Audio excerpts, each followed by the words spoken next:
எரிபொருளின் தேவையில்லாமல் குறிப்பிட்ட தொலைவுக்கு ஒருமுறை சார்ஜிங் நிலையங்களையும் தேடி அலையாமல் ஒரு பயணம் நீண்டு கொண்டே இருந்தால் எப்படி இருக்கும்? அமெரிக்காவின் மிச்சிகன் மாகாணத்தில் உள்ளது டெட்ராய்ட் நகரம். இந்த நகரத்தின் 14வது தெருவில் பயணிக்கும் குறிப்பிட்ட சில மின்சார வாகனங்கள் மட்டும் தொடர்ந்து சார்ஜ் ஆகிக் கொண்டே இருக்கின்றன. இதன் மூலமாக இடைநில்லாமல் பயணித்துக் கொண்டே இருக்கின்றன. என்னதான் நடக்கிறது அந்த 14வது தெருவில்? தனக்குள் எதை ஒளித்து வைத்து வித்தை காட்டுகிறது அந்த சாலை? அதை தெரிந்து கொள்வதற்கு முன்பாக இஸ்ரேலை தலைமையிடமாக கொண்டு இயங்கும் எலக்ட்ரியான் நிறுவனத்தின் உலக சாதனையை அறிந்து கொள்வது அவசியம். 2023 டொயோட்டோ நிறுவனத்தின் பிளக்-இன் ஹைபிரிட் மாடலான REV4 காரை கொண்டு ஒரு உலக சாதனையை நிகழ்த்தியது எலக்ட்ரியான்.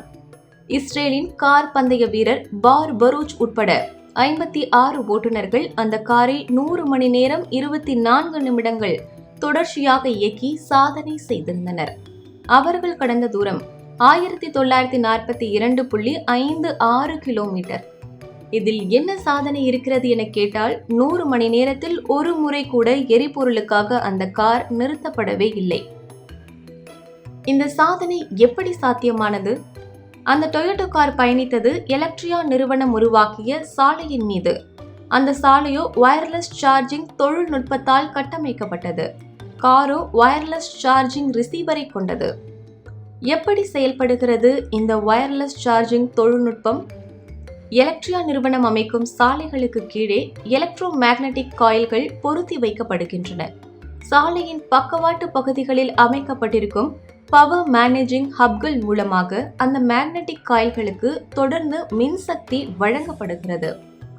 அந்த காயில்கள் எலக்ட்ரோ மேக்னெட்டிக் ஃபீல்டுகளை சாலையின் மேல் உருவாக்க அதில் பயணிக்கும் மின்சார கார்கள் தங்களது ரிசீவர்கள் மூலமாக மின்சக்தியை பெறுகின்றன. இதன் விளைவாக வாகனங்கள் தொடர்ந்து ரீசார்ஜ் ஆகிக் கொண்டே இருக்கின்றன. செலவிடப்படும் மின்சக்திக்கு இணையாக சக்தி மீண்டும் பெறப்படுவதால் எரிபொருள் தேவைக்காக அவை நீண்ட வரிசையில் காத்திருக்க வேண்டிய நிலை உருவாகாமல் தவிர்க்கப்படுகிறது. வயர்லெஸ் சார்ஜிங் ரிசீவர்களை கொண்ட வாகனங்கள் வந்தால் மட்டுமே இவை செயல்படும் என்பதால் இந்த சாலைகளில் செல்லும் மனிதர்களுக்கும் விலங்குகளுக்கும் மற்ற வாகனங்களுக்கும் எந்த ஒரு ஆபத்தும் ஏற்படாது என்று விளக்கம் தந்திருக்கிறது எலக்ட்ரியான் நிறுவனம். பயணிகளை ஏற்றி இறக்கும் போது சார்ஜ் ஏறிக்கொள்ளும் வகையிலான வயர்லெஸ் சார்ஜிங் பேருந்து நிலையங்களையே முதலாக நிறுவி இருக்கிறது இந்நிறுவனம்.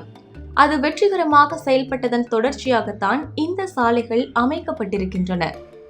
இஸ்ரேல், ஸ்வீடன், ஜெர்மனி, இத்தாலி உள்ளிட்ட நாடுகளில் வயர்லெஸ் சார்ஜிங் சாலைகள் அமைக்கப்பட்டு அவை சிறப்பாக செயல்பட்டு வந்த நிலையில் சமீபத்தில் அமெரிக்காவின் டெட்ராய்ட் சாலையும் அவ்வாறு மாற்றி இருக்கிறது எலக்ட்ரியான்.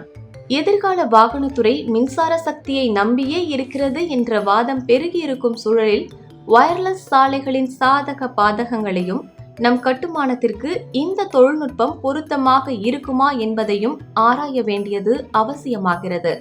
வயர்லெஸ் சார்ஜிங் சாலைகள் பரவலாக்கப்படும் போது அதிக திறன் கொண்ட பேட்டரிகள் வாகனங்களுக்கு தேவைப்படாது. அதே நேரம் இதன் நீண்ட சாலை கட்டுமானத்திற்கு பெரும் பொருட்செலவும் பேட்டரிகளுக்கு தேவையான மூலக்கூறுகள் அதிகளவில் இயற்கையிடமிருந்து சுரண்டப்படும் பேராபத்துகளும் இருக்கின்றன. உலகின் பாதுகாப்பான கார் நிறுவனமாக கருதப்படும் வால்வோவின் C40 ரீசார்ஜ் வகை கார் கடந்த ஜனவரி மாதம் சத்தீஸ்கரின் சாலை ஒன்றில் கொழுந்து விட்டு எரிந்து கூடானது நினைவிருக்கலாம். மின்சார வாகனங்கள் பற்றிய நம்பிக்கைகள் இப்படி அங்கொன்றும் இங்கொன்றுமாக எரிய தொடங்கியிருக்கும் சூழலில் நீண்டு தொடரும் சாலைகளுக்கு கீழே இருக்கும் மின்சக்தி எவ்வளவு பெரிய ஆபத்துக்களை உருவாக்கும் என்பது கணக்கிட இயலாதது. ஒவ்வொரு ஆண்டின் இறுதியிலும் தலைநகரங்கள் தண்ணீரில் மிதக்கும் சூழலில் சாலைகளுக்கு அடியில் அமைக்கப்படும் வயர்லெஸ் சார்ஜிங் தொழில்நுட்பங்களின் பாதுகாப்பு என்பது கேள்விக்குறியே. அதுபோல பழைய சாலைகளை தகர்த்துவிட்டு புதிய சாலைகளை நம்மூர் கான்ட்ராக்டர்கள் யாரும் போடுவதே இல்லை என்பதால் நாளடைவில் சாலைகளின் உயரம் கூடி அதன் திறன் மட்டுப்படவும் வாய்ப்புகள் உண்டு. இவற்றிற்கெல்லாம் நிரந்தர தீர்வை உருவாக்காமல் மேம்பாலங்களில் மட்டும் வயர்லெஸ் சார்ஜிங் சாலைகள் அமைக்கப்பட்டாலும் ஆச்சரியப்படுவதற்கில்லை. மற்ற வாகனங்கள் வெளியிடும் நச்சு புகையை விட எலக்ட்ரிக் வாகனங்கள் தயாரிப்பில் வெளியிடப்படும் நச்சு புகையின் அளவே அதிகம் என்பதால் எலக்ட்ரிக் வாகனங்களே சுற்றுச்சூழலை அதிகளவில் கெடுக்கின்றன. என்கிற வல்லுநர்களின் கருத்துக்களையும் கவனத்தில் கொள்ள வேண்டும். எது எப்படியோ இயற்கைக்கும் மனிதர்களுக்கும் தீங்கு விளைவிக்காததாக புதிய கண்டுபிடிப்புகள் இருக்க வேண்டும் என்பதே நம் எண்ணம். சரி, இந்த சாலைகள் எப்போது நம் பயன்பாட்டிற்கு வரும் என எதிர்பார்க்கிறீர்கள்?